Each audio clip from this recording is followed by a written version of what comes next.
దానికి సాటి లేదని చెప్పుకుంటూ ఉంటారు.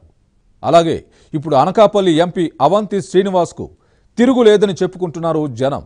మరి అలాంటి ఆయనకు సహచరులు ఎట్టు పెట్టారట. ఇంతకీ ఏం జరిగింది? వివరాలు ఈ కథనంలో చూద్దాం.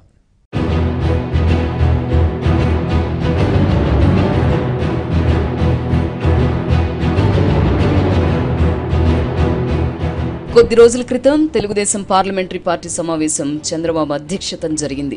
పార్లమెంట్ బడ్జెట్ సమావేశాల్లో అనుసరించాల్సిన వ్యూహంపై చంద్రబాబు ఎంపీలతో చర్చించారు. ఉత్సాహపూరిత వాతావరణంలో జరిగిన ఈ సమావేశంలో అనేక ముఖ్యాంశాలపై చర్చలు జరిగాయి. వృద్ధులు, వికలాంగులు, వితంతువులు, ట్రాన్స్జెండర్లు, కిడ్నీ వ్యాధిగ్రస్తులకు పెన్షన్ల పెంపు, 98 లక్షల మంది డ్వాక్రా మహిళలకు పసుపు కుంకుమ కింద ఒక్కొక్కరికి 10,000 రూపాయలు అందజేసే పథకంపైన చర్చించారు.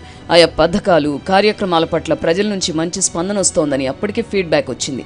దీంతో దానిపై నేతలంతా ఉత్సాహంగా మాట్లాడుకున్నారు. కేంద్రం ఏపీకి చేస్తున్న అన్యాయాన్ని ప్రజల్లోకి మరింతగా బలంగా తీసుకెళ్లాలని అభిప్రాయపడ్డారు. పార్లమెంట్ సమావేశాల సందర్భంగా పెద్ద ఎత్తున ఆందోళనలు చేయాలని నిర్ణయించారు.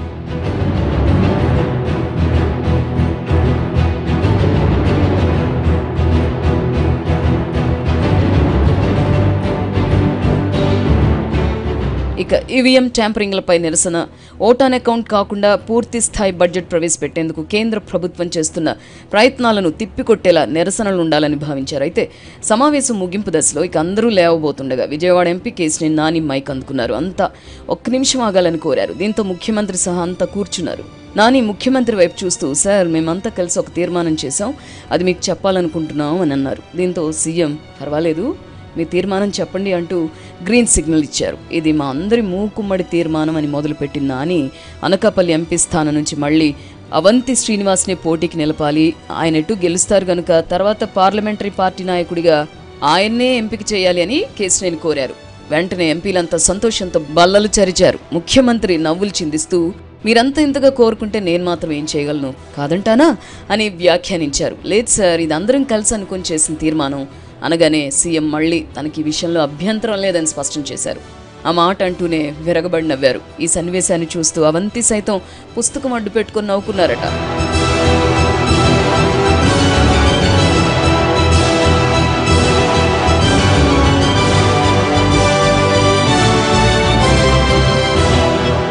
అయితే కేశినేని సరదాగా అన్న ఆయన పెట్టిన ఫిట్టింగ్తో అవంతి అల్లాడారట. ఎందుకంటే ఆయన అనకాపల్లి ఎంపీ స్థానం నుంచి కాకుండా ఈసారి విశాఖ జిల్లా నుంచి ఎమ్మెల్యేగా పోటీ చేయాలని అనుకుంటున్నారట. పార్టీ అధికారంలోకి వస్తే మంత్రి కావాలన్నది ఆయన ఆశ. ఆయన అనుచరులు సైతం అదే ఆకాంక్షిస్తున్నారట. అవంతి మనసులోని ఆ మాట కూడా ఎప్పుడో సీఎం దృష్టికి వెళ్ళింది. అయితే అవంతి ప్రత్యక్షంగా ముఖ్యమంత్రితో చర్చించలేదట. ఈ తరుణంలో పార్లమెంటరీ పార్టీ సమావేశం ముగింపు సందర్భంగా కేశినేని నాని పేల్చిన బాంబ్ అటు ఎంపీల్లోనూ సీఎంతో పాటు అవంతి శ్రీనివాస్ను ఆలోచనలో పడేసిందని చెప్పుకుంటున్నారు. సీఎం సైతం అందరూ కోరుతున్నట్టు అవంతి కూడా ఒప్పుకుంటే నాదే ఉంది అనడంతో అందరూ నవ్వుల్లో మునిగిపోయారు. తన సమక్షంలోనే, తన ప్రమేయం లేకుండానే నాని పేల్చిన బాంబ్ అవంతిని కాస్త గట్టిగానే తాకినట్టుందని చెప్పుకుంటున్నారు పలువురు.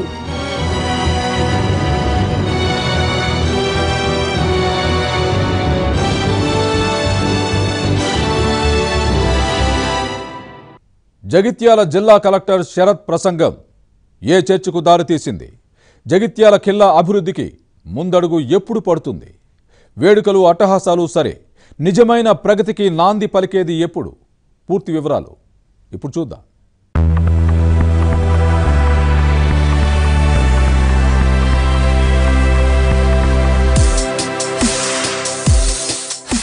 తెలంగాణలోని పలు జిల్లాల్లో చారిత్రక ప్రదేశాలున్నప్పటికీ పాలకుల నిర్లక్ష్యం వల్ల ఉపయోగంలో లేకుండా పోతున్నాయి. ఏదో 4 రోజులు ఉండిపోయేవాళ్ళం, ఎందుకు వివాదాస్పదం అవడం, ఎందుకు తలనొప్పులు తెచ్చుకోవడం అన్న ధోరణితో చాలా మంది అధికారులు, నాయకులు సైలెంట్గా ఉండిపోతున్నారు. అయితే అందుకు విరుద్ధంగా వ్యవహరిస్తున్నారు జగిత్యాల జిల్లా కలెక్టర్ శరత్. జిల్లాగా ఆవిర్భవించిన తర్వాత తొలిసారి జగిత్యాల్లో గణతంత్ర వేడుకల కోసం ఓ మంచి వేదిక కోసం అన్వేషించారు. సరైన ప్రదేశం ఉంటే ఇకపై అన్ని వేడుకలు అక్కడే నిర్వహించవచ్చునని ఆయన భావించారు.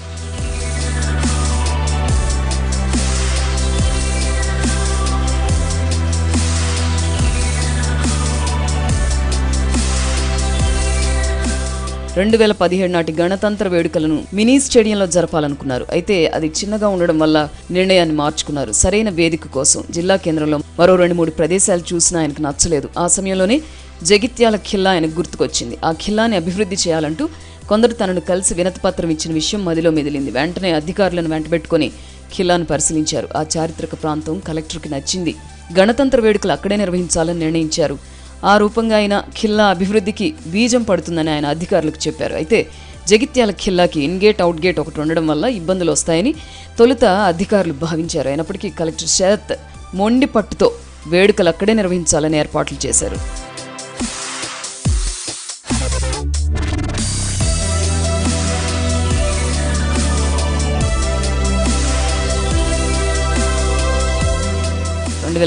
కలెక్టర్ అడుగుపెట్టే సమయంలో ఖిల్లా అంతా పిచ్చి మొక్కలు బండరాళ్లతో నిండిపోయింది. ఎటు చూసిన చెత్త చెదారం. అధికార యంత్రాంగం దాదాపు 10 రోజుల పాటు కష్టపడింది. ఎలాగైతేనే దానికి రూపు తెచ్చారు. జిల్లా ఏర్పడిన తర్వాత తొలిసారిగా జరగబోతున్న గణతంత్ర వేడుకలు కావడంతో అప్పట్లో అందరిలో ఆసక్తి నెలకొన్నది. అందులోనూ చారిత్రక ఖిల్లాలో వేడుకలు అనేసరికి జనం మరింత ఉత్సాహం ప్రదర్శించారు. పోలీసులు సైతం ప్రతిష్టాత్మకంగా తీసుకున్నారు. జగిత్యాల పట్టణ వీధుల నుంచి అతి పెద్ద జాతీయ జెండాతో ర్యాలీగా వెళ్లి ఆ జెండాను ఖిల్లా గోడల మీద ప్రదర్శించింది జిల్లా యంత్రాంగం. దీంతో అన్ని వయసుల వారిలో జాతీయ భావం ఉప్పొంగింది.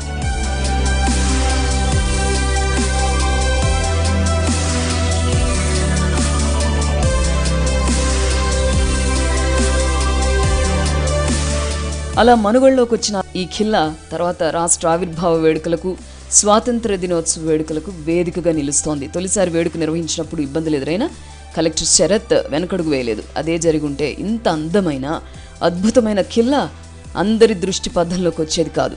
చుట్టూ ఎత్తైన గోడలతో శత్రు దుర్భేద్యంగా ఉన్న ఈ ఖిల్లాను జిల్లా కలెక్టర్ శరత్ తిరిగి ఉపయోగంలోకి తెచ్చారు. అంతేకాదు గతంలో ఈ ఖిల్లా గురించి టీఆర్ఎస్ వర్కింగ్ ప్రెసిడెంట్ కేటీఆర్ పెట్టిన ట్వీట్ కూడా విశేషంగా ఆకట్టుకుంది.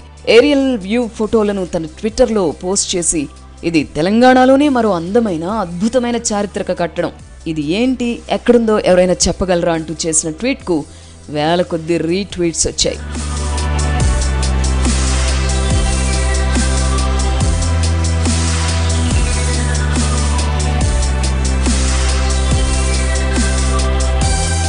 ఇదిలా ఉంటే గణతంత్ర దినోత్సవ వేడుకల తర్వాత 2017లోనే రాష్ట్ర ఆవిర్భావ వేడుకలను ఖిల్లాలో నిర్వహించవద్దు అని కొన్ని ఒత్తిళ్లు వచ్చాయి. ఆ విషయాన్ని ఎంపీ కవిత దృష్టికి తీసుకెళ్లారు కలెక్టర్ శరత్. దీంతో నో ప్రాబ్లం, ఇక్కడే నిర్వహిద్దామంటూ కవిత భరోసా ఇచ్చారు. దీంతో కలెక్టర్ శరత్ ముందుకే వెళ్లారు. అలా ప్రతిసారి వేదికను వెతుక్కునే అవసరం రాకుండా ప్రతిష్టాత్మకమైన ప్రదేశాన్ని ఎంపిక చేసుకున్నారు. తాజాగా 3వ ఖిల్లాపై జెండా ఆవిష్కరణ జరిగింది. ఈ సందర్భంగా ఖిల్లా విశిష్టతను జిల్లా కలెక్టర్ శరత్ తన ప్రసంగంలో వివరించారు. కేసీఆర్ జగిత్యాలను జిల్లా చేయకపోయి ఉంటే ఇంత మంచి ఖిల్లా ఉపయోగంలోకి రాకపోయేదని అన్నారు. రాష్ట్ర రాజధానికి గోల్కొండ ఖిల్లా అయితే మన జిల్లా కేంద్రానికి జగిత్యాల ఖిల్లా అతి పెద్ద ఆస్తి అని చెప్పుకొచ్చారు. స్థానికులు సైతం ఎంతో ఉద్వేగంగా ఆయన ప్రసంగాన్ని విన్నారు.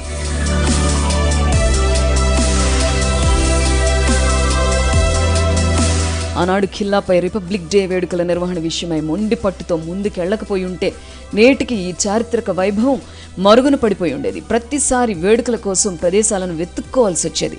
విశాలమైన ఈ ఖిల్లా విఐపి పార్కింగ్కు, సాంస్కృతిక కార్యక్రమాలకు, వేల మంది వేడుకలను తిలకించేందుకు అనువుగా ఉంది. అయితే అప్పుడప్పుడు జరిగే వేడుకలకే కాక ఖిల్లాను పర్యాటక కేంద్రంగా అభివృద్ధి చేయాలని అధికారులు నిర్ణయించారు. ఇప్పటికే ప్రభుత్వం 2 కోట్ల రూపాయలను మంజూరు చేసింది. ఎంపీ కవిత కూడా ఖిల్లా అభివృద్ధిపై అధికారులతో చర్చలు జరిపారు. కలెక్టర్ శరత్ చొరవతో చారిత్రక సంపద ఇలా వెలుగులోకి వచ్చిందన్నమాట. ఏబిఎన్ ఇన్సైడ్లో ఓ స్వల్ప విరామం తీసుకుందాం. ఎన్నికలు సమీపిస్తున్నాయి. మరి ఏపీలో కీలకమైన విశాఖ జిల్లాలో పాగా వేసేదెవరు? జిల్లాకు చెందిన 3 లోక్సభ స్థానాల నుంచి బరిలోకి దిగే అభ్యర్థులెవరు? పార్టీల రాజకీయ వ్యూహాలు ఎలా ఉన్నాయి? ఆశావహులు ఏ అంచనాలతో ఉన్నారు? వివరాలు ఈ ఆసక్తికర కథనంలో చూద్దాం.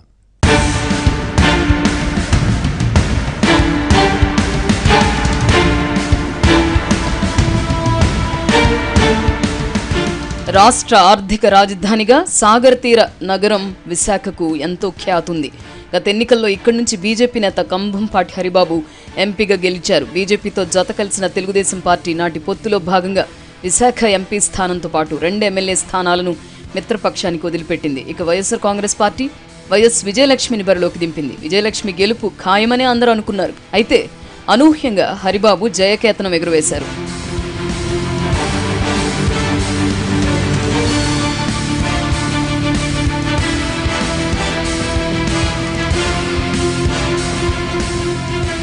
మారిన రాజకీయ పరిణామాల్లో భాగంగా బీజేపీ టీడీపీల మధ్య మైత్రి బంధం చెడింది. ఇప్పుడు ఒంటరిగా పోటీ చేసి ఎంపీ సీట్ను గెలుచుకునే పరిస్థితి బీజేపీలో లేదు. అసలు తాను ఎన్నికల్లో పోటీ చేయబోనని హరిబాబు తన సన్నిహితుల దగ్గర చెప్పేశారట కూడా. గత ఎన్నికల్లో అసలు పోటీలోనే లేదు గనుక ఇప్పుడు టీడీపీకి అభ్యర్థి కావాలి. దీంతో విశాఖను కైవసం చేసుకునే సత్తా ఉన్న గెలుపు గుర్రం వేటలో పడింది ఆ పార్టీ. అంతకుముందు పార్టీ నుంచి ఎంపీగా పోటీ చేసిన ఎంవీవీఎస్ మూర్తి కొన్ని నెలల క్రితం చనిపోయారు.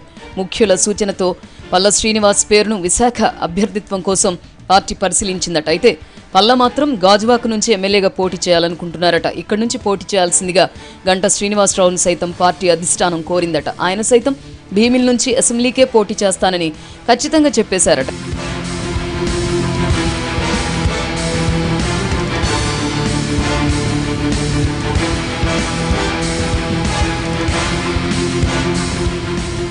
ఈ తరుణంలోనే ఒక కొత్త వ్యక్తి పేరు తెరపైకి వచ్చింది. ఎంబీబీఎస్ మూర్తి మనవడు గీతం విద్యా సంస్థల చైర్మన్ భరత్ విశాఖ ఎంపీ స్థానంపై కన్నేశారట. ఆ మేరకు ప్రయత్నాలు చేస్తున్న భరత్ చకచకా పావులు కదుపుతున్నారట. అటు వైఎస్ఆర్ కాంగ్రెస్ పార్టీ సైతం విశాఖ ఎంపీ అభ్యర్థి విషయంలో ఇంకా క్లారిటీకి రాలేదు. ఆ పార్టీలోనూ ఆశావహులు అంతకంతకు పెరుగుతున్నారు. విశాఖ పార్లమెంట్ నియోజకవర్గ సమన్వయకర్తగా ఉన్న ఎంబీవీ బిల్డర్స్ అధినేత ఎంబీవీ సత్యనారాయణకు టికెట్ ఇస్తామని ఇప్పటికే పార్టీ హామీ ఇచ్చిందట. అదే సమయంలో వైఎస్ఆర్ కాంగ్రెస్ పార్టీ నేత విజయసాయిరెడ్డి అల్లుడు బరిలో దిగుతారనే ప్రచారం పార్టీ వర్గాల్లో మొదలైంది. జనసేన గతంలో కాంగ్రెస్ నుంచి పోటీ చేసి ఓడిన బోలిశెట్టి సత్య పేరును పరిశీలిస్తోందట. ఇలా అభ్యర్థి వీరంటే వీరేనంటూ ఊహాగానాలు సాగుతున్నాయి. కానీ పార్టీ నుంచి ఎలాంటి ప్రకటనలు రాలేదు.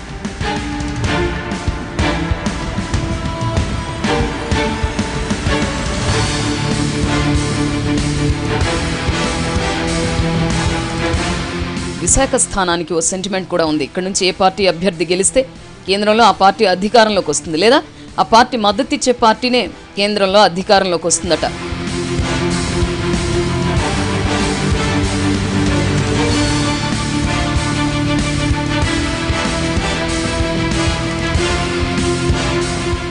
ఇక విశాఖ జిల్లాలోని మరో లోక్సభ స్థానం అనకాపల్లి. అవంతి శ్రీనివాస్ అక్కడ ప్రాతినిధ్యం వహిస్తున్నారు. అయితే ఈసారి మాత్రం ఆయన అసెంబ్లీలో అడుగు పెట్టాలనే ఆశతో ఉన్నారట. అందుకు తగ్గట్టు ఆయన తన ప్రయత్నాలు చేసుకుంటున్నారు. 2014లో వైఎస్ఆర్ కాంగ్రెస్ పార్టీ నుంచి పోటీ చేసిన గుడివాడ అమరనాథ్ ఈసారి అనకాపల్లి నుంచి అసెంబ్లీకి పోటీ చేయాలనుకుంటున్నారు. ప్రస్తుతం అనకాపల్లి పార్లమెంట్ స్థానం సమన్వయకర్తగా వరుధు కళ్యాణి కొనసాగుతున్నారు. ఆమెకే ఖచ్చితంగా టికెట్ అని ఇప్పుడే చెప్పలేని పరిస్థితి. ఇక బీజేపీ జనసేనలకు ఇక్కడ అభ్యర్థులే కనిపించడం లేదు. ప్రస్తుతం ఏ పార్టీలోనూ లేని కొణతాల రామకృష్ణ, సబ్బం హరి టీడీపీ నుంచి అనకాపల్లి టికెట్ ఆశిస్తున్నట్టు తెలిసింది. అటు మంత్రి అయ్యన్న పాత్రుడి కుమారుడు విజయ్ సైతం పోటీకి తాను సైతం అంటున్నారట.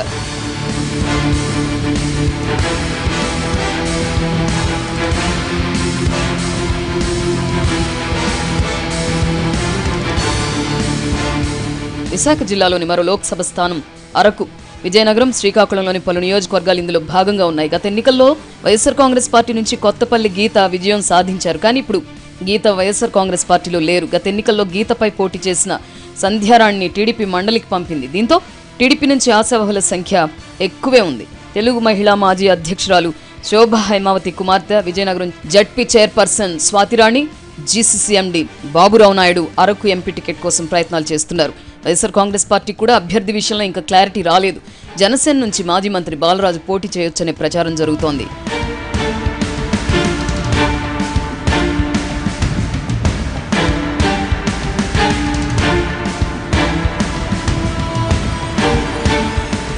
ఇలా విశాఖ జిల్లా పరిధి లోక్సభ స్థానాల అభ్యర్థుల విషయంలో చర్చోపచర్చలు, ఊహాగానాలు సాగుతున్నాయి. ఎన్నికలు ముంచుకొస్తున్న వేళ మరికొన్ని రోజుల్లోనే ఆయా పార్టీలు తమ అభ్యర్థులను ప్రకటించే అవకాశం ఉంది. అంతవరకు మనము వేచి చూడాల్సిందే.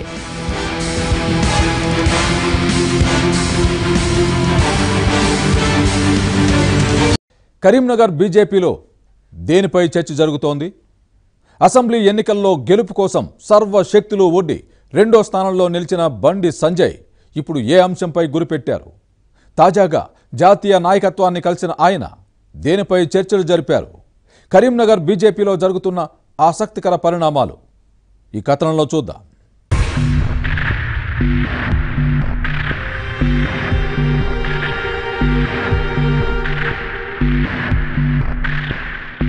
బీజేపీకి హైదరాబాద్ తర్వాత అంత పట్టున్న ప్రాంతం కరీంనగర్ జిల్లా. ఇక మొన్నటి ఎన్నికల్లో కూడా బీజేపీ జిల్లాలో చెప్పుకోదగిన ఓట్లే సాధించింది.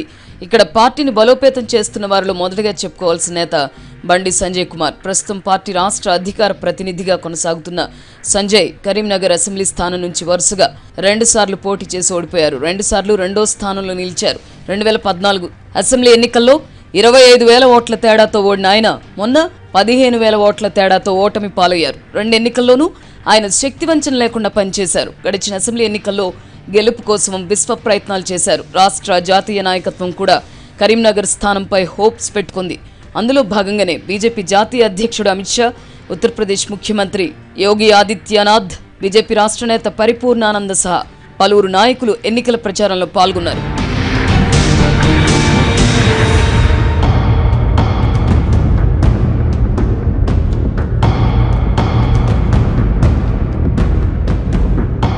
తెలంగాణ రాష్ట్ర బీజేపీ నాయకత్వం కూడా కరీంనగర్ స్థానం తమ ఖాతాలో పడుతుందని లెక్కలు వేసుకున్నారు. కరీంనగర్ స్థానం గెలిస్తే ఉత్తర తెలంగాణలో బలపడవచ్చని భావించారు. ఎన్నికల ప్రచారంలో మహిళలు, విద్యార్థులు, యువత నుంచి తనకొస్తున్న స్పందన, ఆదరణ చూసి గెలుపు ఖాయమని అనుకున్నారు. సంజయ్ కూడా చివరి నిమిషం వరకు చాలా కష్టపడ్డారు. కానీ ఫలితం రివర్స్ అయింది. ఈ ఎన్నికల్లో కూడా 2వ స్థానంలో నిలిచారు. ఆ తర్వాత ఓటమికి గల కారణాలను అన్వేషించారు. ప్రత్యర్థుల ధన ప్రవాహం ఒక కారణమైతే పార్టీలోని కొందరు వెన్నుపోటుదారులు బండి సంజయ్ ఓటమికి కారకులని పార్టీలో విస్తృత స్థాయిలో చర్చ జరుగుతోంది. ఈ నేపథ్యంలోనే బండి సంజయ్ కుమార్ ఢిల్లీ పర్యటన ప్రాధాన్యతను సంతరించుకుంది. ఇంతకు ఆయన ఢిల్లీలో ఎవరెవరిని కలిశారనే దానిపై ఆసక్తికర చర్చ సాగుతోంది.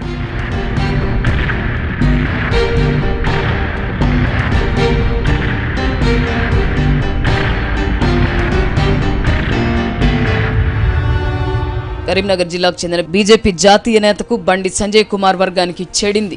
బండి సంజయ్ కుమార్ గెలవడం ఆ నేతకు అసలే ఇష్టం లేదట. అందుకే 2014, 2018 ఎన్నికల్లో బండి సంజయ్ కుమార్ ఓడిపోయారనేది సంజయ్ వర్గం చెబుతున్న మాట. అయితే సదరు జాతీయ నేతలపై సంజయ్ పార్టీ పెద్దలకు ఫిర్యాదు చేసినట్టు సమాచారం. తర్వాత గత ఎన్నికల్లో తన ప్రధాన ప్రత్యర్థి కరీంనగర్ ఎమ్మెల్యే గంగుల కమలాకర్ ఆర్థిక లావాదేవీల విషయంపై కూడా బీజేపీ అధిష్టాన పెద్దలతో చర్చించినట్లు ప్రచారం జరుగుతోంది.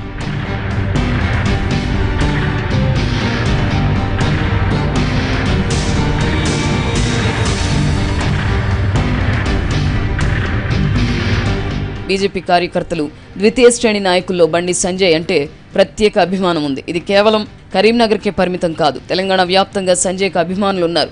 ఆయన రాజకీయాల్లోకి ఎదిగిన తీరు, పార్టీని ముందుకు నడిపిస్తున్న విధానమే అందుకు కారణంగా చెబుతారు. ఆయన ఓటమి చెందారని తెలిసిన వెంటనే చాలామంది బోరున విలపించారు. తర్వాత ఆయనకు మద్దతుగా నిలబడ్డారు. ఈ నేపథ్యంలోనే 2 అంశాలు చర్చకు పెట్టారు. అందులో మొదటిది, రాష్ట్రంలోనే బీజేపీ అభ్యర్థిగా ఎక్కువ ఓట్లు తెచ్చుకున్న సంజయ్ కుమార్ను రాష్ట్ర అధ్యక్షుడిగా నియమించాలనేది. రెండోది, అసెంబ్లీ ఎన్నికల్లో 2 సార్లు ఓటమి చెందిన ఆయనకు ప్రజల్లో ప్రత్యేక సింపతి ఉందని, అందువల్ల ఆయనకు వచ్చే ఎన్నికల్లో కరీంనగర్ ఎంపీ టికెట్ ఇవ్వాలని, పార్టీని, క్యాడర్ని కాపాడుకుంటూ వస్తున్న సంజయ్ను పోటీలో పెడితే గెలుపు అవకాశాలుంటాయని ఆయన వర్గం అంటోంది. ఆయన అనుచరులు ఈ విషయాన్ని జాతీయ నాయకుల దృష్టికి తీసుకెళ్లారట.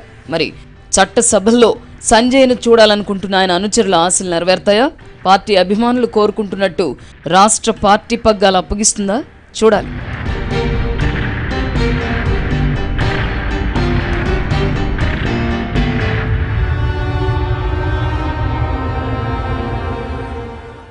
ఇది ఇవాల్టి ఏబిఎన్ ఇన్సైడ్. రేపు మరిన్ని ఆసక్తికర కథనాలతో మీ ముందు ఉంటాను. అంతవరకు చూస్తూనే ఉండండి ఏబిఎన్.